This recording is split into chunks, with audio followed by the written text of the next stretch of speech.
வணக்கம். எளிதில் உடையக்கூடிய சில விஷயங்களை பற்றி பேசுகிறோம். இவரை ஞாபகம் இருக்கா? அந்த டான்சிங் மேனை பற்றி பேசின போது டெரெக் சைவர்ஸை பற்றி பேசினோம். He gave a TED talk which is probably the foundation of today's quotidian. He talked about if you have a goal, if you have an amazing idea, keep it to yourself. நான் இதை சாதிக்க போகிறேன் அப்படின்னு நீ மற்றவங்கள்ட்ட சொன்னேன்னா அதை நீ சாதிக்கிற percentage success will actually go down. The probability that you will succeed will go down. அப்படின்னு நல்லா ரிசர்ச் பண்ணி ஒரு சைக்கலாஜிக்கல் ஒரு பேக்ட்ராப்போட அதை நல்லா எக்ஸ்பிளைன் பண்ணுறார். அந்த வீடியோவை போய் பாருங்கள், உங்களுக்கே புரியும். முக்கியமாக என்ன சொல்ல வராருன்னா, நம்ம மற்றவங்கள்ட்ட சொல்லும் போதே அதை நம்ம பண்ணுற மாதிரி நம்மளுக்கே தெரியாமல் நம்ம நினைக்க ஆரம்பிச்சிடுறோம். He calls it the social reality. Without doing work, simply by talking about it, we feel we have already achieved a lot. Careful அப்படிங்கிறார்.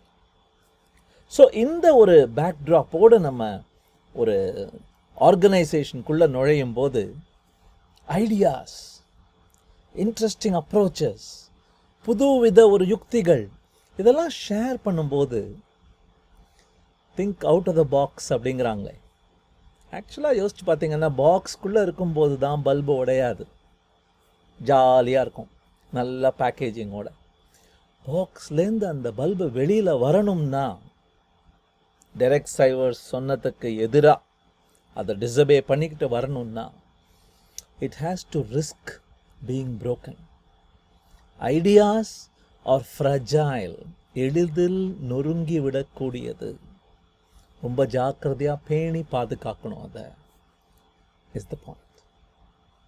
அதனால தான் இந்த நர்சரி அப்படின்னு ஒன்று வச்சுருக்காங்களே, அது சின்ன செடியாக இருக்கும் பொழுது சூரிய ஒளி ரொம்ப பற்றக்கூடாது, தண்ணி ரொம்ப வந்துடக்கூடாது, ரொம்ப கம்மியாகவும் இருந்துடக்கூடாது, நல்ல உரம் போடணும், பூச்சிகள் வராமல் பாதுகாக்கணும், குழந்தைய பாதுகாக்கிற மாதிரி பேணி வளர்க்கணும்.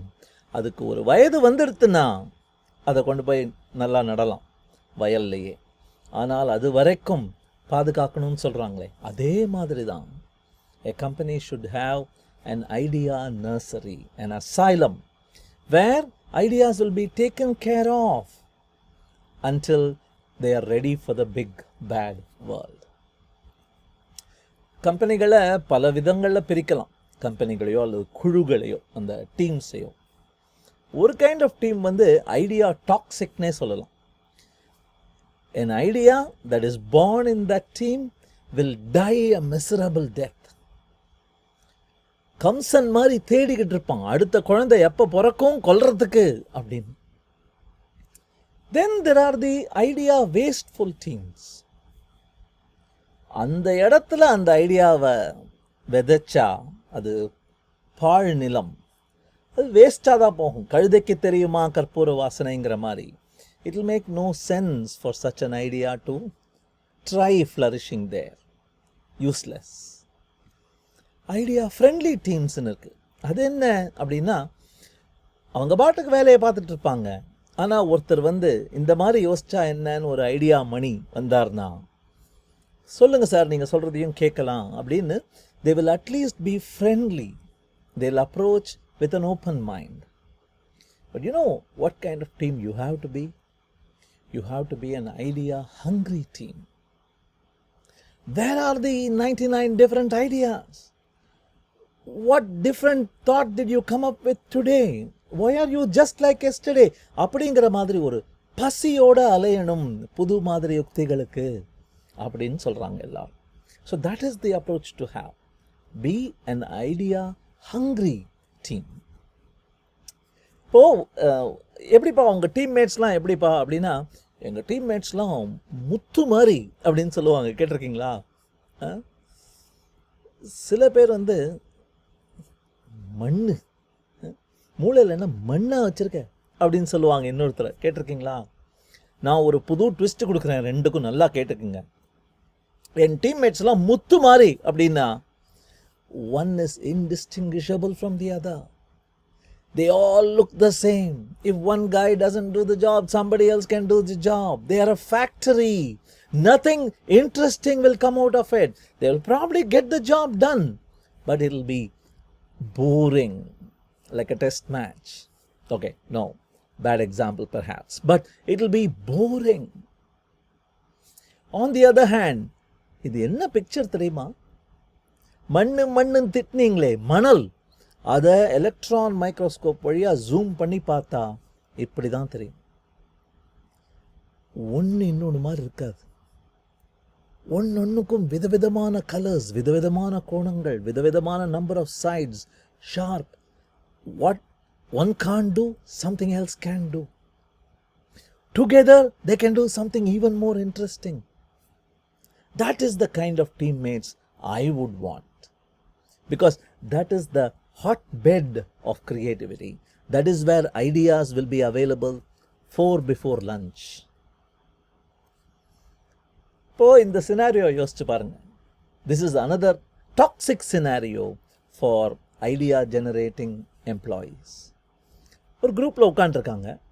ஸோ எல்லாரையும் கேட்குறாங்க, என்னப்பா இந்த பம்ப்கினை காரு பண்ணணும், தேங்க்ஸ் கிவிங் வருது, எப்படி பண்ணலாம் அப்படின்னு சொல்லிட்டு அவங்க ஹாலோவீனுக்கு காரு பண்ண ஆரம்பிக்கிறாங்க. ஒருத்தன் டூத்தி கிரின் இருக்கணுங்கிறான், இன்னொருத்தன் ஆங்க்ரி கிரிமேஸ் இருக்கணுங்கிறான், ஃபெஸ்டிவாக ஒரு மெசேஜ் போடலாங்கிறான், ஹார்வெஸ்ட் சீனை போடலாங்கிறான், கேட்டை போடலாங்கிறான். ஸோ ஒரு மிஸ்டேக் பண்ணுறாங்க இந்த கம்பெனியில். முடிஞ்ச வரைக்கும் எல்லாரையும் சந்தோஷமாக வச்சுருக்கணும் அப்படிங்கிறத தவிர நான் ஒன்று அறியேன் பராபரமே அப்படின்னு சொல்லிட்டு இவங்க என்ன பண்ணுறாங்க, they do something called group think, and this is what the result is. What is it like? It's neither a cat, nor a harvest scene, nor a toothy grin. Nobody is happy. You try to make everybody happy, you ensure that nobody is happy. This is where ideas die. As a manager, you should be courageous enough to say, no, we are going ahead with this idea, not with that.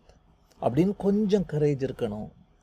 ஒருத்தர் மேலே நீ பயஸ் காட்டு, ஒரு idea மேலே பயஸ் காட்டு அப்படின்னு சொல்கிறாங்க. This is another toxic environment for ideas. இவங்களுக்கு பேர் செர்ரி பாஸ் அப்படின்னு பேர் வைக்கலாம்.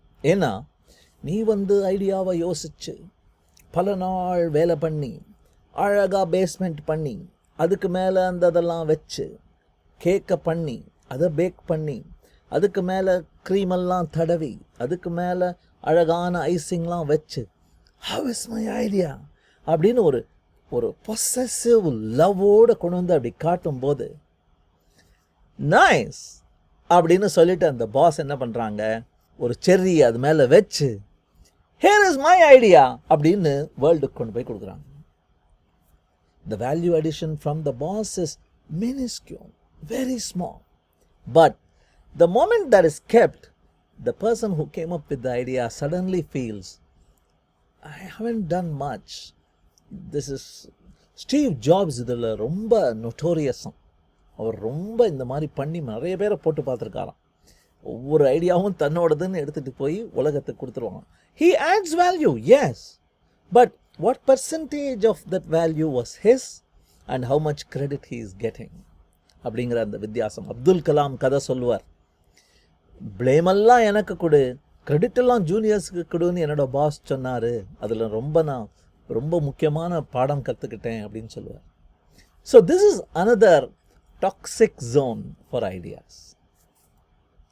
இவரை நம்ம முன்னாடியே பார்த்துருக்கோம், ஜேசன் ஃப்ரைட், பேஸ் கேம்புங்கிற கம்பெனியோட சிஇஓ. ஸோ அவர் என்ன சொல்கிறாருன்னா, இப்படி தான் யூஸ்வலாக நடக்கும், அப்படி பண்ணாத, இப்படி பண்ண பாரு அப்படிங்கிறார். So when you are presented with an idea, your knee-jerk reaction, டக்குன்னு ரியாக்ட் பண்ணுறது, ஐயா இதெல்லாம் கட்டுப்படி ஆகாது, இதெல்லாம் ஒத்து வராது, that would be your knee-jerk reaction. Instead, give it 5 minutes.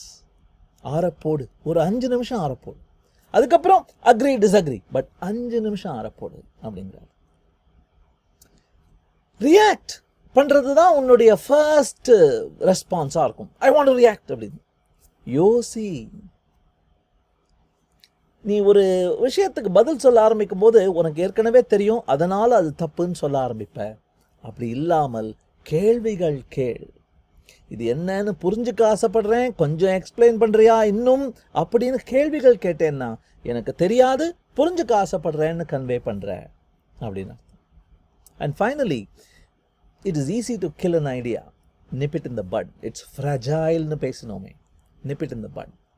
But நீ நெஜ ஆம்பளையா இருந்தா அப்படின்னு சொல்லுவாங்க, நீ நெஜ ஆம்பளையா இருந்தா give it the time for it to grow wings, for it to get muscles, and then give it a fighting chance, and then ஒத்தைக்கு ஒத்த சண்டை போட்டு beat it down அப்படிங்கிறார். ஸோ நான் ஒரு ஐடியாவை இப்போ உங்களுக்கு கொடுத்துருக்கேன், ஃப்ராஜைலாக இருக்குது. Give it 5. Thank you.